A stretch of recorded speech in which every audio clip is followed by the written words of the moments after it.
First we make our habits, then our habits make us. सबसे पहले हम अपनी आदतें बनाते हैं और उसके बाद आदतें हमें बनाती हैं। हैबिट्स के साथ सबसे अच्छी बात यह है कि अगर हम अपना टाइम अच्छे हैबिट्स को बनाने में इन्वेस्ट करते हैं तो हमें उसका बहुत बेनिफिट मिलता है।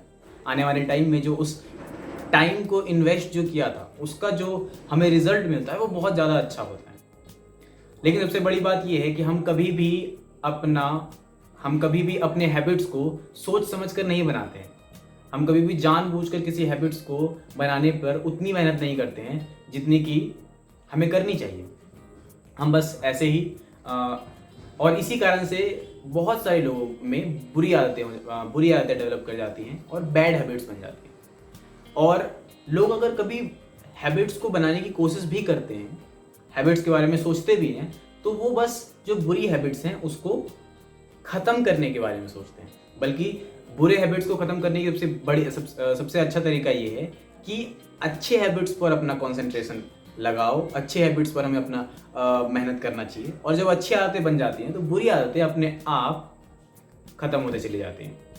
वैसे हैबिट्स पर तो बहुत सारी बुक है, लेकिन एक बुक है 7 habits of highly effective tin, जो कि बहुत ही इंटरेस्टिंग है, बहुत ही एक्साइटिंग बुक है। इस बुक को पढ़ने में बहुत ही मज़ा आता है क्योंकि इस बुक में हर हैबिट को समझाने के लिए बहुत सारी स्टोरीज का यूज़ किया गया है और बहुत सारे कोट्स हैं बीच में। तो ये बुक पढ़ते वक्त बहुत मज़ा आता है। ये बुक एक तरीके से एंटरटेनिंग बुक है। तो इस बुक में जैसे कि टाइटल से ही पता चलता है 7 हैबिट्स हैं, 7 हैबिट्स हैं।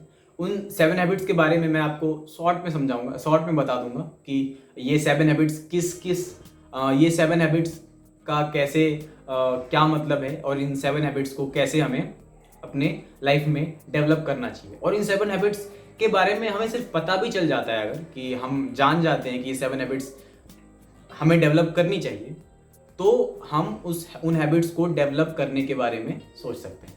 तो ठीक है, तो स्टार्ट करते हैं। तो इन 7 हैबिट्स को ऑथर ने 2 पार्ट में डिवाइड किया है। पहले पार्ट में प्राइवेट विक्ट्री पे 3 हैबिट्स बताई है और 3 हैबिट्स फिर पब्लिक विक्ट्री पे बताई है। मतलब कि पहले हमें खुद को इम्प्रूव करना है, वो हैबिट्स डेवलप करनी है जिससे हम खुद को बेहतर बना सकें, खुद की पर्सनैलिटी बेहतर कर सकें। और उसके बाद के आगे की जो 3 हैबिट्स हैं, वो 3 हैबिट्स हमें समाज में सोशली जो इफेक्टिव इंसान बना सकती है, वैसी हैबिट्स हैं। तो इस तरीके से दो पार्ट में ऑथर ने डिवाइड करा है पूरे 7 हैबिट को। और जो 7th हैबिट है वो सबसे इम्पॉर्टेंट हैबिट है, वो अपने आप में अलग पार्ट है और उस पर वो हैबिट सबसे इम्पॉर्टेंट है और वो मैं आपको एंड में बता दूंगा। तो जो पहला हैबिट है वो है be proactive, take responsibility of your life.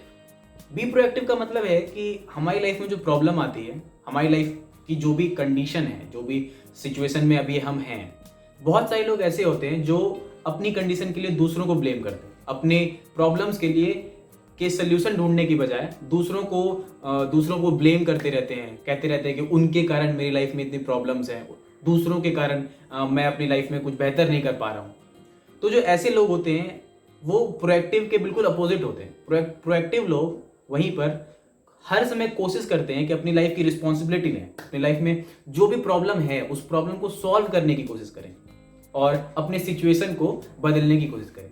अगर ये लाइफ एक कार की तरह है तो उस कार में एक पैसेंजर की तरह ना बैठे रहें, बल्कि मेरी लाइफ है, मेरी कार है, तो मैं एक ड्राइवर की तरह बैठूं और अपनी लाइफ में जो मर्जी हो, जो करना चाहूँ वो करूँ। तो पहले हैबिट में यही बात कही गई है कि अपने आप को इस तरीके से बनाना है कि किसी भी सिचुएशन में कोई भी प्रॉब्लम हो, बस इस बात को याद रखना है कि ये हमारी लाइफ है, हमें इसकी रिस्पॉन्सिबिलिटी लेनी है। जो भी प्रॉब्लम्स आ रहे हैं, जो भी सिचुएशन में अभी हम हैं, उस सिचुएशन से निकलने में सिर्फ हम उस सिचुएशन से निकलने के लिए सिर्फ हम कुछ कर सकते हैं, कोई दूसरा आकर के हमारी मदद नहीं करेगा। तो इसी बात को हमें अपने अंदर बिल्कुल अच्छे तरीके से समझ लेनी है और ये आदत डाल लेनी है कि जब भी कोई प्रॉब्लम आए, जब भी कोई डिफिकल्टीज आए अपनी लाइफ में, तो हमेशा उसे सॉल्व करने की कोशिश करनी चाहिए और अपनी लाइफ को बेहतर बनाने की कोशिश करनी चाहिए। किसी और को ब्लेम नहीं करना चाहिए, किसी दूसरे के कारण मेरी लाइफ इफेक्ट हो रही है, ऐसी बातों का यूज नहीं करना चाहिए। बस इस आदत को हमें इनकलकेट करना चाहिए अपने ऊपर, अपने लाइफ में। सबसे पहली आदत ये है और सबसे पहले हमें इस हैबिट को अपने अंदर डेवलप करना चाहिए कि हम अपनी लाइफ की रिस्पॉन्सिबिलिटी लें और कोशिश करें कि दूसरों को ब्लेम ना करें। जो भी डिफिकल्टी और प्रॉब्लम आ रही है उसे खुद सॉल्व करने की कोशिश करें और खुद को बेहतर बनाएं। दूसरी हैबिट है begin with and in mind, और ये हैबिट भी बहुत इंपॉर्टेंट है। वो इसलिए क्योंकि हम ड्राइवर सीट पर तो बैठ गए, हमने अपनी लाइफ की रिस्पॉन्सिबिलिटी तो ले ली, लेकिन अब हमें डिसाइड करना है कि हमें जाना कहाँ है, हमें अपनी लाइफ को क्या डायरेक्शन देना है, किस जगह हमें पहुंचना है। इस बात का ध्यान रखना बहुत ज़रूरी है। इस बात को भी हम ही डिसाइड करेंगे क्योंकि ये हमारी लाइफ है।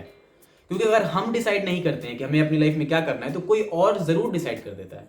चाहे वो हमारे बॉस हो, चाहे वो हमारे सिचुएशंस हो, चाहे वो हमारे सराउंडिंग्स हो। अगर हम ये डिसाइड नहीं करते कि हमें अपनी लाइफ में क्या करना है, तो हमारी सिचुएशंस वो डिसाइड कर देते हैं अपने आप। तो अब ड्राइवर सीट पे आने से कोई फायदा नहीं है। हैबिट 1 आपने अगर डेवलप कर ली तो उससे कोई फायदा नहीं है जब तक आप begin with and in mind attitude नहीं लाते अपने में, कि जब भी कोई काम करना हो उस काम का एंड क्या होगा, उस काम को फिनिश करने के बाद क्या होगा, इस बात को पहले ही सोच लेना है। इस बात को पहले ही ध्यान में रखना है कि अच्छा मैं ये काम करने जा रहा हूँ, मैं ये कोर्स करने जा रहा हूँ, इसके एंड में जो होने वाला है मैंने पहले ही सोच रखा है। तो इस बात को हमेशा ध्यान में रखना है और इसे अपनी आदत बना लेना है कि जब भी कुछ करूं तो उसके एंड को ध्यान में रख करके करूं।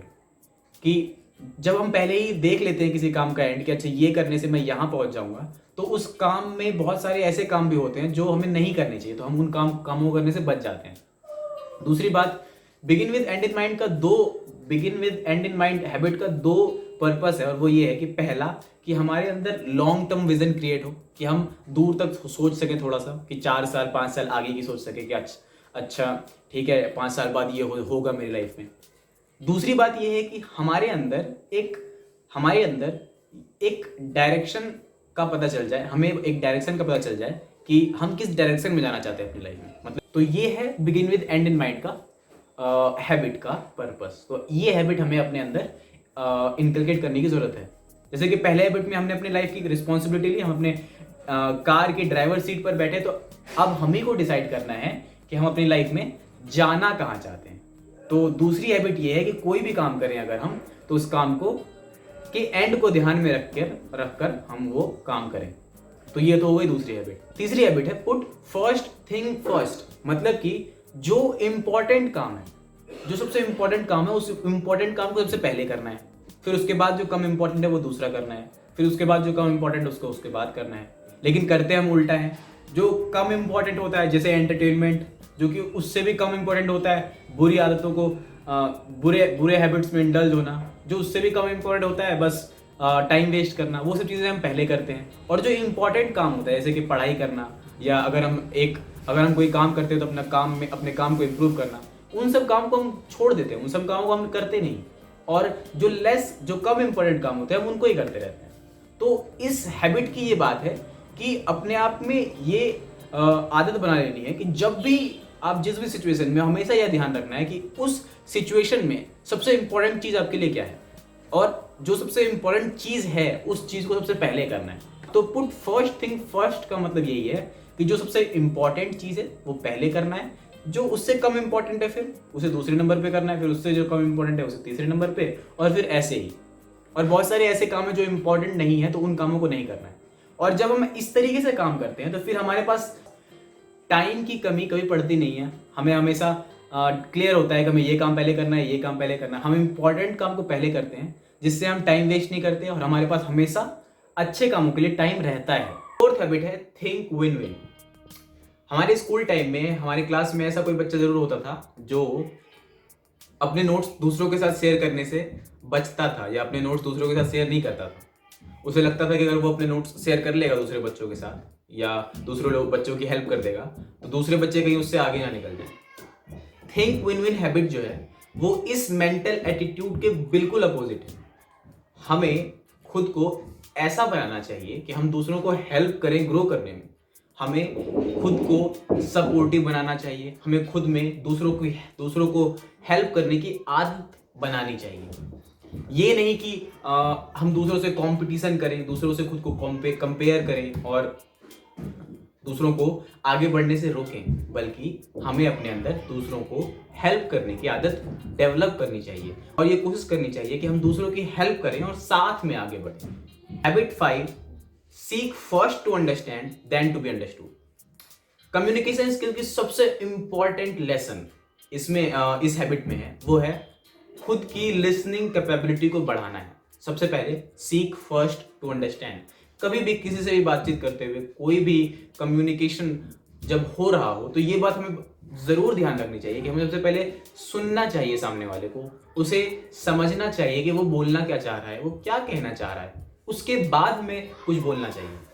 लेकिन ज्यादातर लोगों की ये हैबिट नहीं होती है, ज्यादातर लोगों की बोलने की ज्यादा हैबिट होती है, बिना समझे किसी की बात को सिर्फ बोलते रहने की हैबिट होती है, बिना समझे किसी के बात को सिर्फ अपनी बात कहने की हैबिट होती है। बल्कि ये हैबिट सही नहीं है और हमें अपनी लिसनिंग कैपेबिलिटीज पे पहले काम करना चाहिए। तो हैबिट 5th जो है वो यही है। Habit 6 synergise. तो सिनर्जाइज का मतलब होता है कि हम एक टीम प्लेयर की तरह कैसे काम कर सकते हैं। इस हैबिट का सबसे इंपॉर्टेंट चीज ये है कि हमें लोगों की डिफरेंस को, लोगों में जो लोगों के डिफरेंस को एक्सेप्ट करना आना चाहिए।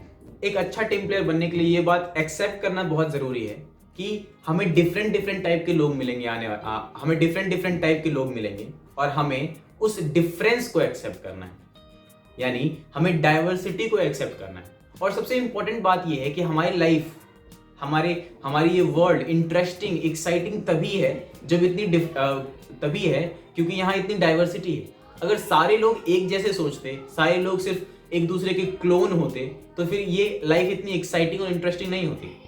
जब हम इस बात को एक्सेप्ट कर लेते हैं तो हम एक टीम प्लेयर के तौर पर बहुत आसानी से काम करना सीख जाते हैं। हमारे अंदर ये हैबिट डेवलप करना बहुत ज़रूरी है कि हम एक टीम प्लेयर की तरह काम करें और डाइवर्सिटी को एक्सेप्ट करें, लोगों के व्यूज़ और ओपिनियंस को एक्सेप्ट करें और साथ में अपने व्यूज़ और ओपिनियंस को भी एक्सप्रेस करते रहें।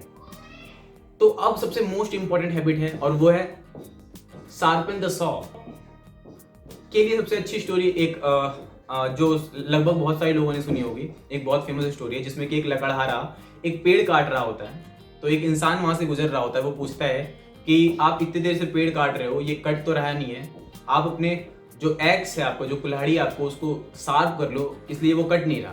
तो लकड़हारा कहता है कि मेरे पास टाइम नहीं है और वो फिर से लग जाता है काटने के। तो इस कहानी से हमें ये समझ में आता है कि हार्ड वर्क करने से कोई फायदा नहीं होता है, हमें समय समय पर अपनी कुल्हाड़ी को, अपनी माइंड, अपनी बॉडी को शार्प करते रहना चाहिए। शार्पन द सॉ हैबिट बनाने का मतलब ये है कि हमें एक ऐसा आदत बनाना चाहिए जिसमें कि हम समय समय पर एक ब्रेक ले सके अपनी लाइफ के नॉर्मल रूटीन से और खुद को शार्प कर सके, खुद की माइंड को, खुद की बॉडी को अच्छे तरीके से रिन्यू कर सके, जिससे कि हम दोबारा जब अपना काम करें तो ज्यादा इफेक्टिव तरीके से और ज्यादा काम कर पाए। तो ये थी 7th habit, sharpen the saw, खुद को रिन्यू करने की आदत को डेवलप करना। तो ये 7 हैबिट्स मैंने आपको बता दिए इस बुक में जो थे। बाकी वीडियो देखने के लिए थैंक यू।